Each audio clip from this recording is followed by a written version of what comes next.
তাহলে এখন আমরা সমাধান করব কুমিল্লা বোর্ড 2024 সালে সৃজনশীল। চলো প্রশ্নটা পড়ে নিই। এখানে একটা দেখো কুমিল্লা বোর্ড 25-24-এ দেওয়া আছে, ভার্নিয়ার স্কেল দেওয়া আছে, যেখানে ছবি দেওয়া আছে ভার্নিয়ার স্কেলের। এবং উদ্দীপকে বলেছে পরিমাপকৃত যন্ত্রটির দ্বারা একটি সুষম ঘনকের ধার মানে দৈর্ঘ্য পরিমাপ করে মান পাওয়া গেছে 2.96 সেন্টিমিটার এবং পরিমাপ করা হলো। এই ক্ষেত্রে মূল স্কেল পার্ট দেওয়া আছে 2.9 সেন্টিমিটার এবং পরিমাপের ত্রুটি দেওয়া আছে 8%। কোশ্চেন করছে রাশি কাকে বলে? ক নম্বর। আমরা জানি ভৌত জগতে যা কিছু পরিমাপ করা যায় তাই হচ্ছে রাশি। ভৌত জগতে যা কিছু পরিমাপ করবা তাই হচ্ছে রাশি। কর্দমাক্ত মাটিতে গাড়ির চাকা ঘুরলেও অনেক সময় গাড়ির সম্মুখে অগ্রসর হতে পারে না। অ্যান্ড অগ্রসর হতে পারে না এটা তোমরা জানো, যখন গাড়ি সামনে অগ্রসর হয় সেখানে বড় একটা ভূমিকা পালন করে ঘর্ষণ বল। কাদাযুক্ত রাস্তায় যখন ঘর্ষণ বল খুব কমে যায়, যখন এটা কাদা রাস্তায় ঘর্ষণ বল থাকে না, চাকা ফেসে যায়, সেখানে সামনে অগ্রসর হবে কীভাবে? যদি ঘর্ষণই না থাকে। শুধু কাদাযুক্ত রাস্তায় না, প্রত্যেকটা রাস্তায় যদি ঘর্ষণ বল না থাকে গাড়ি সামনে এগোবে না, চাকা সামনে এগোবে না, কারণ সামনে এগোনোর জন্য তার ঘর্ষণ বল প্রয়োজন। তাই আমরা কাদাযুক্ত রাস্তায় কিন্তু আমরা ঘর্ষণ বল খুব কমে যায়, তাই বলতে পারি কর্দমাক্ত রাস্তায় ঘর্ষণ বল থাকে না বলেই গাড়ি সামনের দিকে অগ্রসর হতে পারে না বা কম সময় লাগে বা বেশি সময় লাগে। এরপর গ নম্বরে যাই। কি বলেছে গ নম্বরে? ঘনকের ধার পরিমাপে ভার্নিয়ার সমপতন বের করো। তো ভার্নিয়ার সমপতন বের করতে হলে আমার কী দেওয়া আছে? মেইন দৈর্ঘ্য এল দেওয়া আছে এবং মূল স্কেল পার্ট এম দেওয়া আছে এবং ভার্নিয়ার সমপতনের জন্য এখান থেকে আমরা বের করব। চলো আগে আমরা এটা কাজটা করে নিই। আমরা জানি L equals to M plus V into VC. So V equals to কী হবে? L minus M by VC. So দৈর্ঘ্য দেওয়া আছে, দেখো দৈর্ঘ্য দেওয়া আছে এখানে কত আছে বলো তো? 2.9 সেন্টিমিটার আর এটা হচ্ছে 2.96 হচ্ছে তার দৈর্ঘ্য 2.9 সেন্টিমিটার আর মূল স্কেলের পার্ট হচ্ছে 2.9। তাহলে 2.9 সেন্টিমিটার মেইন দৈর্ঘ্য আর এটা হচ্ছে 2.9 এম এর মান। ভিসি এর মান দেওয়া নেই, বের করবো VC equals to S by N. S এর মান অলওয়েজ কনস্ট্যান্ট 1 মিলিমিটার। এখন ভাগ সংখ্যায় আসো। ভাগ সংখ্যা দেখো এখানে কয়টা আছে? দেখো এই যে 19টা, ভার্নিয়ার ভাগ সংখ্যা 19।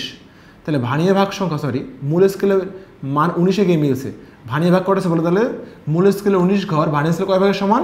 20 ভাগের সমান আমরা জানি। তাহলে ভার্নিয়ার ভাগ সংখ্যা হবে কি বলতো? 20।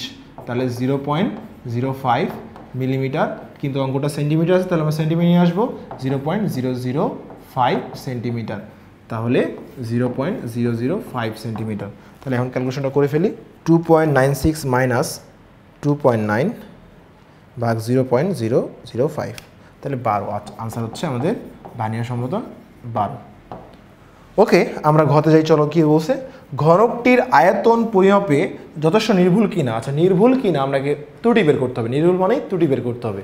বলেছে মেইন দৈর্ঘ্য হচ্ছে 2.96, ঘনাকৃতি বস্তু, দৈর্ঘ্য যা প্রস্থ যা উচ্চতাও কি তা হবে। তাহলে 2.96, ত্রুটি আসে হচ্ছে 8%। তাহলে চলো আমরা আগের মতো অঙ্কটা করে ফেলি। ত্রুটি হচ্ছে দেখো 2.96 হচ্ছে মেইন দৈর্ঘ্য, এর ত্রুটি হচ্ছে 8%।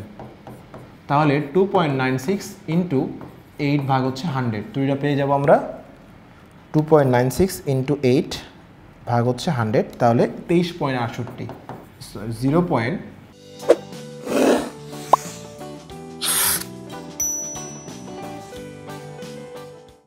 0.2368 সেন্টিমিটার হচ্ছে আমাদের ত্রুটি। তাহলে আমরা মেইন মানটা কীভাবে লিখবো? মেইন মানটা এভাবে লিখতে পারি যে 2.96 প্লাস মাইনাস 0.2368, প্লাস মাইনাস হচ্ছে রেঞ্জ, একবার বেশি হবে একবার কি বলতো কম হবে। তাহলে আমরা আগের মতো কাজটা করব। পরিমাপকৃত আয়তন, কারণ আয়তনে বলছে আমাদের পরিমাপকৃত আয়তন ইকুয়ালস টু 2.96 হোল কিউব, কারণ দৈর্ঘ্য যা প্রস্থ যা উচ্চতাও কি তাই, এটা একটা ঘনবস্তু। 25.93 25.93 সেন্টিমিটার কিউব। এবার যদি কি হয় বলতো? যদি দৈর্ঘ্য কম হয়, দৈর্ঘ্য কম হলে আয়তন, তাহলে কম হলে কি বিয়োগ হবে? 96 মাইনাস 0.2368 হোল কিউব।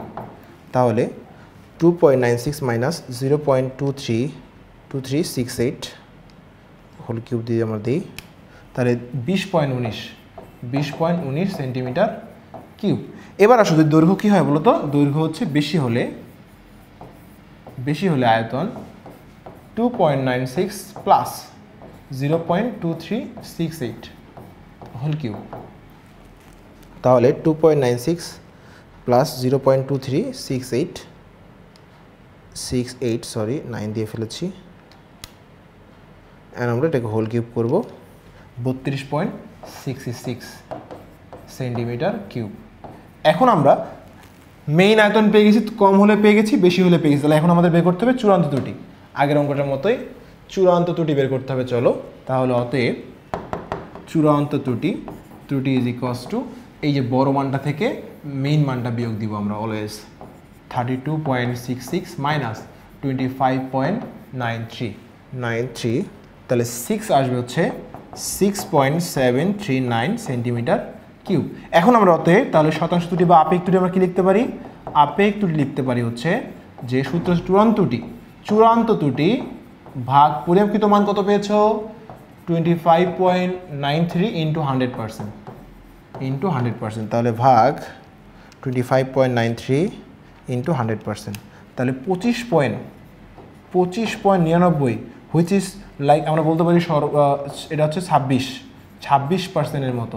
তাহলে 26% ত্রুটি রয়েছে। এখন কোশ্চেন বলেছে যে নির্ভুলতা কিনা, নির্ভুল কিনা না। 26 ত্রুটি মানে হিউজ ত্রুটি। 90%-এর বেশি যদি মান পাই আমরা, যে সূক্ষ্ম মান পাই, তাহলে এটা ত্রুটি 10% হলে বলতে পারি আমরা এটা নির্ভুলতার কাছাকাছি হয়ে যায়। কিন্তু এটা হচ্ছে 90%-এর বেশি, মানে সরি আমাদের হচ্ছে 26%, মানে অ্যাকুরেট মান আছে কত? 100 থেকে বিয়োগ দাও 100% মাইনাস 26, তাহলে 74% আছে নির্ভুল মান। এটা নির্ভুল হবে না।